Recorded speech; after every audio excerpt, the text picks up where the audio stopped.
End gold buyers, మీ కష్టాల్లో నమ్మకమైన మీ ఆత్మీయ నేస్తం. సీరియల్ అది కూడా అలా చాలా చేశాను. అప్పుడు చెప్తే అమ్మో నేను వెళ్ళాలని చెప్పి నేను అప్పుడు ఏంటంటే ఫొటోస్ అండి. ఇప్పుడు ఫోన్ అంటే ఫోన్ అది కదా, అప్పుడు ఫోటో దిగాల, ఫోటో వెనకాల మన నెంబర్, అది కూడా పీపీ నెంబర్, మన దగ్గర ఫోన్ ఉండదు కదా.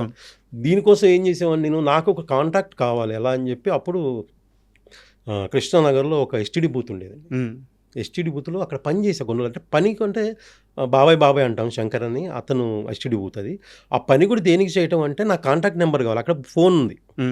సో అక్కడ కొన్ని రోజులు పని చేసే వాళ్ళం. అక్కడ కాంటాక్ట్ నెంబర్ కోసమేనా? కాంటాక్ట్ నెంబర్ కోసం నాకు నెంబర్ కావాలి. నేను ఆఫీస్కి వెళ్తే ఫోటో వెనకాల నేను ఫోన్ నెంబర్ రాసి ఇవ్వాలి. సార్ నేను ఇంకోటి అడుగుతాను, అక్కడ పని చేస్తూ టిఫిన్స్ కోసం, ఫుడ్ కోసం 3 hours అక్కడ కూర్చుంటే ఒక పూట ఆకలి తిరద్ది అంటే ఆ ఫోన్ దగ్గర పని చేస్తే బాబాయ్ అంటూ పని చేసుకుంటూ మీకు అవునండి, అది కూడా ఒక కారణమే. ఒక పూట కడుపు నిండద్ది, కడుపు ఫుడ్ ఉంది. మీకు తెలియదు. ఇంకో విషయం చెప్తే మీరు షాక్ అవుతారు. ఎదురుగా ఇంద్రలో కాంప్లెక్స్ ఉండేది, వైన్ షాప్ ఉండేది. అక్కడ నైట్ వీళ్ళందరూ బీర్ తాగటానికి ప్లేస్ ఎత్తుక్కుంటూ వస్తే నేను ఈ హెచ్డి బూత్ ఒక 4 floor ఉంటుంది పైన. ఆ పైన రాకేష్ మాస్టర్ ఇన్స్టిట్యూట్ ఉండేది, ఆ తర్వాత పెట్టాడు ఆయన. ఆ పైకి వెళ్ళి నేనే ఇన్వైట్ చేశాను, రండి పైకి వెళ్ళి తాగండి, బీర్ బాటిల్స్ అక్కడే వదిలేసి వెళ్ళండి అని. బీర్ బాటిల్ ₹2 వస్తాయి. ఓకే బీర్ బాటిల్ ₹2 వస్తాయి. పొద్దున్న మళ్ళీ నేను అంటే నైట్ వీళ్ళందరూ వెళ్ళిపోయాక 12:30 వెళ్ళిపోయి ఎన్ని బీర్ బాటిల్స్ అన్నీ ఒక కవర్లో వేసుకొని వచ్చాను. మార్నింగ్ టిఫిన్కి వెళ్తుంది నాకు. సో అలాగ అక్కడ ఆ తర్వాత రవీంద్ర గారిని ఒక ఆయన పరిచయం, ఆయన న్యూస్ పేపర్ వేసేవారు మార్నింగ్. తర్వాత ఎర్లీ మార్నింగే ఎస్టీడీ బూత్కి బయట ఒక టేబుల్ దగ్గర న్యూస్ పేపర్స్ అమ్మేవాళ్ళం. అక్కడ ఎంతో కొంత చిల్లర వచ్చేది. తెలిసిందంటే కృష్ణానగర్లో సినిమా మీద పిచ్చితో వచ్చిన ఒక మనిషి కృష్ణానగర్లో ఎన్ని బాధలు పడాలో, ఎన్ని ఇబ్బందులు పడాలో అన్నీ పడ్డాడు చిత్రసీను. అయితే చాలా షార్ట్ టైమే, ఎక్కువ టైం కాదు, చాలా షార్ట్ టైం, తక్కువ టైం, బట్ అన్ని కష్టాలు పడ్డాడు. పడ్డాం అంటే తప్పదండి. మనం అంటే ఫిల్మ్ ఇండస్ట్రీ కాదు, ఏ రంగంలో అయినా హార్డ్ వర్క్ చేసి కష్టపడకుండా ముందుకు వెళ్ళలేమండి. నేను అదే ఫిక్స్ అయ్యే బ్రెయిన్లో. సో అలాగైతే ఆ మాస్టర్ సినిమా సెలక్షన్ జరుగుతుంటే, అన్నపూర్ణ సెలక్షన్ కూడా కాదు, ఓపెనింగ్ అంటే వెళ్ళా, చిరంజీవి గారిని చూసి. ఆ తర్వాత రాజీవ్ అని ఆయన ఉన్నాడండి, డైరెక్షన్ డిపార్ట్మెంట్, ఆయన తెలుగు కూడా వచ్చు, తమిళ్ బాగా, సురేష్ కృష్ణ. ఆయన డైరెక్ట్ని ఆయన దగ్గరికి వెళ్ళిపోయాడు, ఆయన కోడేటర్ల రేంజ్ వెళ్ళిపోయి, నేను ఇలా ఆర్టిస్ట్ ట్రై చేస్తున్నానండి, నాకు ఇంట్రెస్ట్ ఇది అన్నారు. మళ్ళీ తర్వాత తెలుగులో కూడా మాట్లాడారు, దానికి ఫోటో ఇచ్చి వచ్చాను. తర్వాత సరే నన్ను సెలెక్ట్ చేశారండి. సో అదే అక్కడ కూడా ఏంటంటే అండి, నేను డైరెక్ట్గా సెలెక్ట్ అవ్వలేదు, ఆయన బ్రెయిన్లో ఉన్నా నేను. తర్వాత మాకు వేరే ఫ్రెండ్ ద్వారా అతను కోఆర్డినేట్ చేసేవాడు, ఎవరికైతే లాంగ్ హెయిర్ ఉంది, ఎవరైతే హైదరాబాద్ సిటీలో కొంచెం మోడల్స్ లాగా ఉన్నారో అందరినీ స్టూడెంట్ లాగా ఉన్నాను కోఆర్డినేట్ చేసేవాడు. అతను నన్ను కోఆర్డినేట్ చేసేవాడు అండి. నేను అతని ద్వారా వెళ్ళి ఆ సినిమా కమిట్ అయ్యాను. ఆ తర్వాత మీకు ఒక సిచ్యువేషన్ చెప్తాను. సినిమాలో షార్ట్ ఏంటంటే, చిరంజీవి గారు నడుచుకుంటూ వస్తా ఉంటే ఫస్ట్ కాలేజీలో ఎంట్రీ, ఒక కుర్రోడు వచ్చి సిగరెట్ పెట్టుకుని వచ్చి, ఎక్స్క్యూజ్ మీ మ్యాచ్ బాక్స్ ఉందని అడగాలి. ఎవరు చేస్తారు సార్? నేను చేస్తాను, ముందుకు వచ్చేసా చేసి. ఆ రాజీవ్ అనే అతను ఎవరైతే డైరెక్షన్ పెట్టుకున్నారు, ఇతను చేస్తాను నేను తీసాను. నేను ఏంటంటే ఆ చిరంజీవి గారు వస్తుంటే నేను ఒక చిన్న బ్యాగ్ ఉంటుంది నాకు వెనక. నాకు అప్పుడు కెమెరా ఫేవర్ అది తెలియదండి, చేసుకోవాలి అంత నాలెడ్జ్ లేదు, సినిమా అంటే ఇష్టమే కానీ అంత లేదు. సో నేను యో అనుకుంటూ వచ్చి, ఎక్స్క్యూజ్ మీ మ్యాచ్ బాక్స్ ఉందా అంటే, ఆయన అది ఆయన వెళ్ళిపోతాను అంతే. చిన్న బిట్ అండి. ఆ రోజు జరిగిన సిచ్యువేషన్ చెప్తే నేను నా లైఫ్లో మర్చిపోలేని సిచ్యువేషన్ అండి అది. నేను నార్మల్, మనం బ్యాచులర్ లైఫ్ కదండి, మనం నార్మల్ డ్రెస్ వేసుకొని వెళ్ళాను. నాకు మంచి ప్యాంట్ ఓకే, షర్ట్ బాగాలేదు. కానీ చిరంజీవి గారు మాట్లాడు, ఈ కుర్రాడి షర్ట్ మారిస్తే బాగుంటుంది కానీ 2 కాస్ట్యూమర్లు వచ్చారండి, అటోకులు వచ్చి అక్కడ సెట్ నుంచి కాస్ట్యూమ్ రూమ్ ఎక్కడ ఉంటే అక్కడ నుంచి తీసుకెళ్ళి నాకు అక్కడ డ్రెస్ మార్చి, ఒక రెడ్ కలర్ షర్ట్, కొంచెం బ్రైట్ షర్ట్ వేసి. అయితే మీకు సిచ్యువేషన్ చెప్తాను. నేను ఇక్కడ నుంచి సెట్ నుంచి కాస్ట్యూమ్ రూమ్కి వెళ్తుంటే కోటి ఉమెన్స్ కాలేజ్ షూట్, కోటి ఉమెన్స్ కాలేజ్. నేను ఆ రోజు మార్నింగ్ కూడా నేను లిఫ్ట్ అడుక్కుంటూ వెళ్ళా షూటింగ్ కూడా. సో మన పరిస్థితి అలాంటిది. అయితే ఎక్కడైతే సెట్లో చిరంజీవి గారు డ్రెస్ షర్ట్ మార్చమన్నారు, నేను స్పాట్ నుంచి కాస్ట్యూమ్ రూమ్ వెళ్ళే లోపండి నా కళ్ళు తెలియకుండా నాకు నీళ్ళు వస్తున్నాయి, నాకు అంత బ్లర్ అయిపోతుంది, ఏం కనపడట్లేదు. అంతే కదా. అసలు చిరంజీవి గారు ఏంటి, ఒక జూనియర్ ఆర్టిస్ట్ని చిరంజీవి గారు చెప్పడం ఏంటండి, కళ్ళు తుడుచుకుని ఇక షర్ట్ వేసుకుని వచ్చి ఆ షార్ట్ చేసాం, అయిపోయింది. తర్వాత ఇంకో సిచ్యువేషన్లో మళ్ళీ సేమ్ ఇంటర్వెల్లో చిరంజీవి గారు పెద్ద ఫైట్ జరుగుద్ది. ఆ ఫైట్ తర్వాత మళ్ళీ ఆయన వస్తారు, రాగానే యో నుంచి మాస్టర్ గుడ్ మార్నింగ్ మాస్టర్ అని చెప్పి తప్పించుకోవాలి, అంతే చిన్న షార్ట్. ఆ తర్వాత క్లాస్ రూమ్లో అక్కడక్కడ డ్యాన్సులు అవి ఉండేవి, స్టేజ్ అదే టేబుల్ మీద ఎక్కి డ్యాన్స్ చేయటం, టేబుల్ కనబట్టుకుని అవి ఇక అంతా అసలు లెంత్ చేసాం.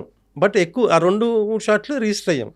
అది నాకు ఇప్పుడు కూడా నేను చెప్తే కానీ తెలుస్తుంది నేను అని.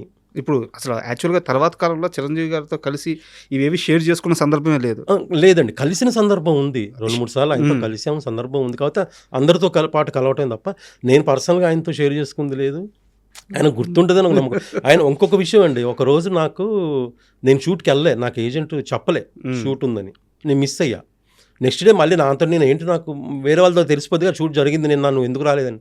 అమ్మో నేను రాలేకపోవటం ఏంటంటే, నెక్స్ట్ డే వెళ్తే ఒక మాట అన్నారండి, చిరంజీవి గారు అన్నారంటే ఆ టేబుల్ మీద క్లాస్ రూమ్లో నేనే కనపడుతున్నా డ్యాన్స్ చేస్తూ, మైకేల్ రాలేదా అన్నారంట అని నాకు చెప్పాను. నెక్స్ట్ నన్ను మైకేల్ అన్నారు ఆయన, గుర్తుపెట్టుకున్నారు ఆయన అని.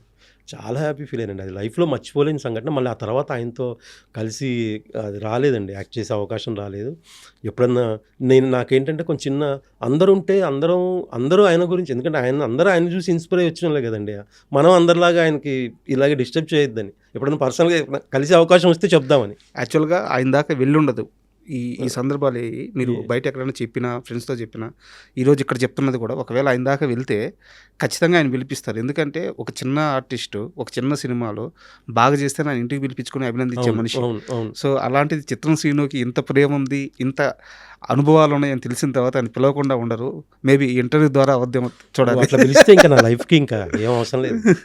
అండ్ ఒక చిన్న ప్రశ్న, మీరు ఇంత స్ట్రగుల్ అవుతున్నప్పుడు, నేను 2000 ఎర్లీ స్టార్టింగ్ నుంచి మాట్లాడుతున్నాను, అదే టైం పీరియడ్లో మీతో పాటు ఒక వ్యక్తి ఫోటోలు పట్టుకొని మీతో పాటు మీ చుట్టూ, అంటే ఇద్దరు కలిసి కానీ లేదా మీతో పాటు కానీ తిరుగుతూ, ప్రొడక్షన్ హౌస్ల చుట్టూ తిరుగుతూ, ఛాన్సుల కోసం అడుగుతూ చాలా కష్టపడ్డాడు ఇంకో వ్యక్తి. ఈరోజు అతను బిగ్గెస్ట్ స్టార్ అయి ఉన్నాడు.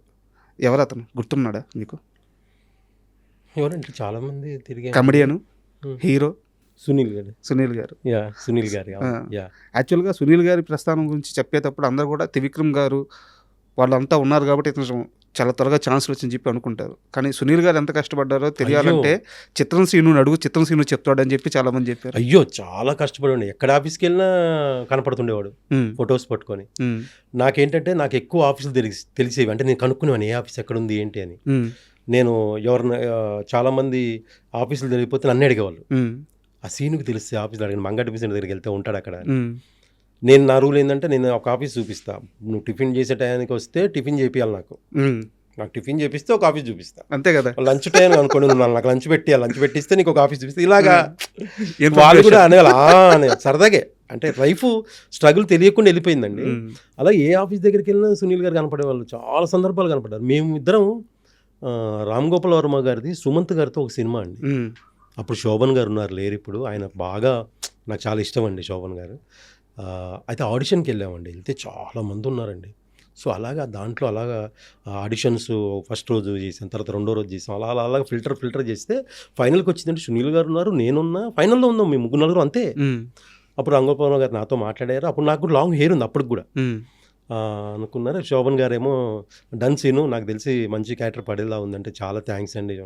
ఆ తర్వాత ఏమైందంటే చిన్న బ్రేక్, అదేంటి బ్రేక్ వచ్చింది, ఏంటి షూట్ జరగట్లేదా, ఏంటి మనం సెలెక్ట్ అవ్వలేదని కథ మారిపోయింది. ఫస్ట్ అనుకున్న కథ కాదు, తర్వాత ఏదో కథ మారింది. తర్వాత విలేజ్ బ్యాక్డ్రాప్కి వెళ్ళాము, అది అన్నట్టు తెలిసిందండి. నేను మళ్ళీ ట్రై చేయలేదు, ఇంకా దాని జోలికి వెళ్ళలేదు ఇంకా. ఎందుకంటే చాలా కథ మారిపోయాక మనం ఉండిపోవచ్చని ఒక ఆలోచన, లేము కూడా మనం సెలెక్ట్ చేయాలి. సునీల్ గారు సెలెక్ట్, ఆ సినిమా కోసం సునీల్ గారు ట్రైన్లో బాత్రూమ్ నుంచి జర్నీ చేశాడు. అవునా? ట్రైన్ బాత్రూంలో జర్నీ చేశాడు సునీల్ గారు. అసలు అంటే అంత స్ట్రగుల్ చేశారు, చాలా స్ట్రగుల్ చేశాడు సునీల్ గారు. అమ్మో అసలు నేను చూసే లైవ్, లేకపోతే అంత ఈజీగా రాదండి అస్సలు.